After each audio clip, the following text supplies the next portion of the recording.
Сәлеметсіз бе, құрметті оқырман? Біз сізбен бүгін Quizzes деген платформада үй жұмысын орындау туралы әңгімелейміз. Яғни, мұғалім үй жұмысын Quizzes платформасында орындауды тапсыратын болса, алдымен сіздерге осындай сілтеме келеді. Көріп тұрғандарыңыздай, мына сілтемені басу керек. Сонда біз Quizzes'тің сыныптарына өтеміз, ваши классы деп тұр. Сабыр деген сыныпты басып, присоединяйтесь к новому классу дейді, осыны басамыз. Мына жерге осы бос орынға введите код класса деп тұр, класстың коды керек, ол да жаңа мұғалім жіберген сілтеменің астында бар, міне Z-тан басталып тұр.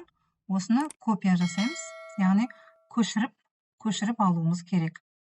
Содан кейін осы жерге қоя саламыз, немесе қолмен теруге болады. Әдетте ол Z деген әріптен басталады. Продолжить дегенді басамыз. Мына жерге введите адрес электронной почты. Егерде ересек адам болсаңыз өзіңіздікін, ал егерде оқушы болсаңыз ата-анаңызбен бірге ата-анаңыздың поштасын жазу керек болады. Осы жерге қазір мен өзімнің поштамды жазатын боламын. Поштаңызды жазғаннан кейін, немесе ата-анаңыз өзінің поштасын жазғаннан кейін присоединяйтесь к классу деп тұрады. Соны басамыз. Сонымен, құрметті оқырман, мына жерге жаңағы мұғалім жіберген сілтемені басқаннан кейін осындай алаң ашылады. Және бұл жерде Күлян Көпеш деп тұрған себебі менің почтаммен тіркелді. Бұл жерге мен баланың атын жазуым керек. Мысалы, Сабыр.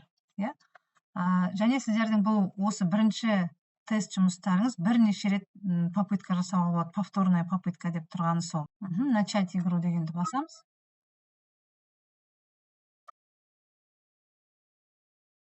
Ары қарай дұрыс жауаптарды таңдай бересіздер. Алакөлге нелер құяды? Мысалы, еліміздегі теңіз, жердің астынан қайнап шығатын қайнарлар, басқа елдің көлдері, таудан ағатын өзендер. Бұл жерде дұрыс жауапты мен қазір айтпай қойын, кез келген біреуін баса салайын. Айдынды Алакөл ненің базары? Тағы да мен дұрыс жауапты баспаймын, себебі бұл тапсырманы сіздер өздеріңіз орындайсыздар. Мысалы, жабайы аңның деп баса салам.